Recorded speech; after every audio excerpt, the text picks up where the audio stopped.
ನಮಸ್ತೆ Karnataka. GG brothers YouTube ಚಾನಲ್ಗೆ ಸ್ವಾಗತ ಸುಸ್ವಾಗತ. ನೀವು ಊಹಿಸಬಹುದ, ಒಬ್ಬ ವ್ಯಕ್ತಿ ಶತ್ರು ದೇಶದೊಳಗೆ ಹೋಗಿ ವರ್ಷಗಳ ಕಾಲ ಸ್ಪೈ ಆಗಿ ಕೆಲಸ ಮಾಡ್ತಾನೆ, ಮಿಲಿಟೆಂಟ್ಗಳ ಜೊತೆ ಕುಳಿತು ಊಟ ಮಾಡ್ತಾನೆ, ಆದ್ರೂ ಯಾರಿಗೂ ಗೊತ್ತಾಗಲ್ಲ. ಅವರೇ ಭಾರತದ real star and real Chanakya Ajit ಡೋವಲ್.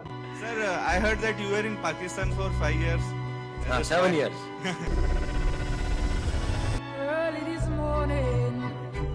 ಇವತ್ತಿನ ವಿಡಿಯೋದಲ್ಲಿ ಅವರ ಜೀವನದ ಸ್ಟ್ರಾಟಜಿಗಳು, ರಿಯಾಲಿಟಿ ಮತ್ತು ಕಾಂಟ್ರವರ್ಸಿಗಳ ಬಗ್ಗೆ ನೋಡೋಣ ಬನ್ನಿ. ಅಜಿತ್ ಡೋವಲ್ ಅವರ ಅರ್ಲಿ ಲೈಫ್ ನೋಡೋದೇ ಆದ್ರೆ, ಅಜಿತ್ ಡೋವಲ್ 1945 ಜನವರಿ 20ರಂದು ಉತ್ತರಾಖಂಡದ ಪೌರಿ ಗಲ್ಫ್ ನಲ್ಲಿ ಜನಿಸ್ತಾರೆ. ಅವರ ತಂದೆ ಇಂಡಿಯನ್ ಆರ್ಮಿಯಲ್ಲಿ ಮೇಜರ್ ಆಗಿದ್ರು.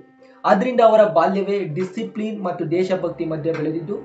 ಅವರು ಅಜಿರ್ ಶಾಲೆಯಲ್ಲಿ ಓದಿ ನಂತರ ಆಗ್ರಾದಲ್ಲಿನ ಯೂನಿವರ್ಸಿಟಿಲಿ ಎಕನಾಮಿಕ್ಸ್ ನಲ್ಲಿ ಮಾಸ್ಟರ್ ಮುಗಿಸ್ತಾರೆ.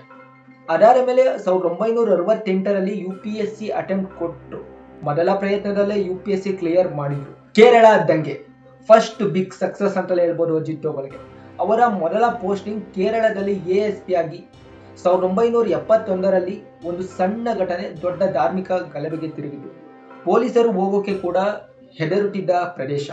ಆಗ ಅಜಿತ್ ಡೋವಲ್ ಏನ್ ಮಾಡಿದ್ರು ಗೊತ್ತಾ? ಅವರು ಫೋರ್ಸ್ ಬಳಸಿ ಅಟ್ಯಾಕ್ ಮಾಡಲಿಲ್ಲ, ಬದಲಿಗೆ ಇಂಟೆಲಿಜೆನ್ಸ್ ಬಳಸಿ ಮಾಹಿತಿ ಸಂಗ್ರಹಿಸಿದ್ರು, ಲೀಡರ್ಗಳನ್ನು ಗುರುತಿಸಿ ಮಾತುಕತೆ ನಡೆಸಿದ್ರು, ಕೊನೆಗೆ ಕದ್ದ ವಸ್ತುಗಳನ್ನು ಹಿಂತಿರುಗಿಸಿ ಒಂದೇ ವಾರದಲ್ಲಿ ಗಲಭೆ ನಿಲ್ಲಿಸಿದ್ರು. ಸೊ ಇದು ಅಜಿತ್ ಡೋವಲ್ ಅವರ ಸ್ಟ್ರಾಟಜಿ ಓವರ್ ಫೋರ್ಸ್ ಸ್ಟೈಲ್ ನ ಮೊದಲ ಉದಾಹರಣೆ. ಮತ್ತೆ ಅಜಿತ್ ಡೋವಲ್ ಅವರ ಲೈಫ್, ಸ್ಪೈ ಲೈಫ್ ಯಾವ ತರ ಲೀಡ್ ಆಯ್ತು. ಮಿಜೋರಾಂ ಮಿಷನ್ ಇದಾದ ಮೇಲೆ ಅವರನ್ನು IB ಅಂದ್ರೆ ಇಂಟೆಲಿಜೆನ್ಸ್ ಬ್ಯೂರೋಗೆ ಕಳಿಸಲಾಗುತ್ತೆ. ಮಿಜೋರಾಂನಲ್ಲಿ ಆಗ ನಡೆದಿದ್ದು ಏನು ಗೊತ್ತಾ? ಮಿಜೋ ನ್ಯಾಷನಲ್ ಫ್ರಂಟ್ ಎಂಬ ಸಂಘಟನೆ ಸರ್ಕಾರದ ವಿರುದ್ಧ ಹೋರಾಟ ಮಾಡ್ತಿತ್ತು. ಅಲ್ಲಿನ ಜನರು ಕೂಡ ಆ ಸಂಘಟನೆಗೆ ಬೆಂಬಲವಾಗಿದ್ರು. ಈ ಪರಿಸ್ಥಿತಿಯಲ್ಲಿ ಸೇನೆ ಬಳಸಿದ್ರೆ ಸಮಸ್ಯೆ ಹೆಚ್ಚಾಗ್ತಿತ್ತು. ಆಗ ಅಜಿತ್ ಡೋವಲ್ ಏನ್ ಮಾಡಿದ್ರು ಗೊತ್ತಾ? ಮಯನ್ಮಾರ್ ಪರ್ವತ ಪ್ರದೇಶಕ್ಕೆ ಹೋಗಿ, ಯಾವ್ದು ಮಯನ್ಮಾರ್ ಪರ್ವತ ಪ್ರದೇಶಕ್ಕೆ ಹೋಗಿ ಮಿಲಿಟೆಂಟ್ಗಳ ಜೊತೆ ಸ್ನೇಹ ಬೆಳೆಸ್ತಾರೆ. ಮಿಲಿಟೆಂಟ್ ಅಂದ್ರೆ ಫಾರ್ ಎಕ್ಸಾಂಪಲ್ ನಮ್ಮ ದೇಶಕ್ಕೋಸ್ಕರ ಯಾರು ಹೋರಾಡ್ತೀನಿ ಅಂತ ಹೇಳ್ಕೊಂಡು ಹೋಗ್ತಿರ್ತಾರಲ್ಲ ಅವ್ರನ್ನ ಮಿಲಿಟೆಂಟ್. ಈಗ ಜಮ್ಮು ಅಂಡ್ ಕಾಶ್ಮೀರದವ್ರನ್ನ ಜಮ್ಮು ಅಂಡ್ ಕಾಶ್ಮೀರಕ್ಕೆ ಯಾರು ಹೋರಾಡ್ತವ್ರೆ ಪಾಕಿಸ್ತಾನದಿಂದ ಬಂದು ನಾವು ಅವ್ರನ್ನ ಟೆರರಿಸ್ಟ್ ಅಂತ ಕರಿತೀವಿ, ಕನ್ಸಿಡರ್ ಮಾಡ್ತೀವಿ. ಬಟ್ ಪಾಕಿಸ್ತಾನದವರು ಮಿಲಿಟೆಂಟ್ ಅಂತ ಕನ್ಸಿಡರ್ ಮಾಡ್ತಾರೆ. ಸೊ ಅವ್ರನ್ನ ಮಿಲಿಟೆಂಟ್ ಅಂತ ನಾವು ಕರಿಬಹುದು. ಸೊ ಅವರ ಜೊತೆ ಕುಳಿತು ಮದ್ಯಪಾನ ಕೂಡ ಮಾಡಿದ್ರು ಅಂತ ಸೋರ್ಸ್ಗಳು ಹೇಳ್ತವೆ. ಅವರ ಮನೆಯಲ್ಲೇ, ಅಜಿತ್ ಡೋವಲ್ ಅವರ ಮನೆಯಲ್ಲೇ ಮಿಲಿಟೆಂಟ್ಗಳಿಗೆ ಊಟ ಮಾಡಿಸಿದ್ರು ಎಂಬ ಮಾಹಿತಿ ಕೂಡ ಇದೆ. ಬಟ್ ಅದು ಅವರ ಹೆಂಡತಿಗೆ ಗೊತ್ತಾಗಲಿಲ್ಲ ಅಂತ. ಕೊನೆಗೆ 7 ಕಮಾಂಡರ್ 6 ಜನರನ್ನು ತಮ್ಮ ಕಡೆಗೆ ತಂದು ಲಾಲ್ ದೆಂಗಾ ಎಂಬ ಹೆಸರಿನ ವ್ಯಕ್ತಿ ಅವರೊಂದಿಗೆ ಶಾಂತಿ ಮಾತುಕತೆಗೆ ಒತ್ತಾಯಿಸ್ತಾರೆ. ಇದರಿಂದ ಮಿಜೋರಾಂ ಸಮಸ್ಯೆ ಶಾಂತಿಯುತವಾಗಿ ಪರಿಹಾರ ಆಯ್ತು ಅಂತ ಹೇಳ್ಬೋದು. ನೆಕ್ಸ್ಟ್ ಬಂದು ಸಿಕ್ಕಿಂ ಮರ್ಜರ್ ಅಂದ್ರೆ ಸಿಕ್ಕಿಂ ಹೊಂದಾಣಿಕೆ ಅಂತ ಹೇಳ್ಬೋದು. ಸಿಕ್ಕಿಂ ಆಗ ಪ್ರತ್ಯೇಕ ರಾಜ್ಯವಾಗಿರಲಿಲ್ಲ. ಸ್ಥಳೀಯ ಪಕ್ಷಗಳನ್ನು ಬಲಪಡಿಸಿ ಜನರ ಬೆಂಬಲವನ್ನು ರಾಜನ ವಿರುದ್ಧ ಹಿಂತಿರುಗಿಸಿ ಚುನಾವಣೆ ನಡೆಸಿ ಕೊನೆಗೆ 1975ರಲ್ಲಿ ಸಿಕ್ಕಿಂ ಭಾರತಕ್ಕೆ ಸೇರಿತು. ಇದು ಕೂಡ ಡೋವಲ್ ಸ್ಟ್ರಾಟಜಿಯ ಒಂದು ದೊಡ್ಡ ಅಚೀವ್ಮೆಂಟ್ ಅಂತಲೇ ಹೇಳ್ಬೋದು.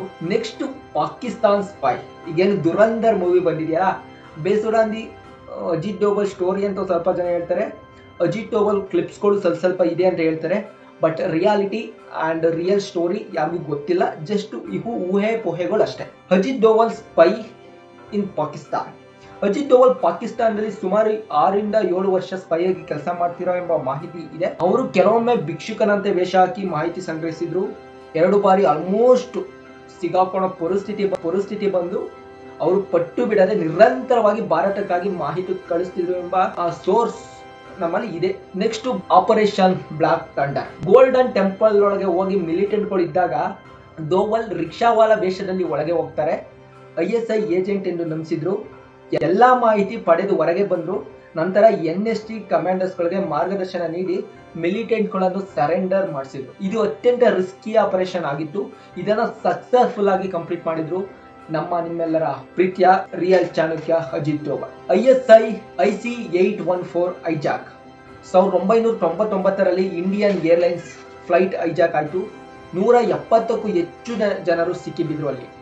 ಅಜಿತ್ ಡೋವಲ್ ನೆಗೋಸಿಯೇಷನ್ ಟೀಮ್ ನಲ್ಲಿ ಇದ್ರು. ಕೊನೆಗೆ 36 ಟೆರರಿಸ್ಟ್ಗಳ ಬದಲು ಕೇವಲ 3 ಜನರನ್ನು ಬಿಡುಗಡೆ ಮಾಡುವಂತೆ ಒಪ್ಪಿಸಿದ್ರು.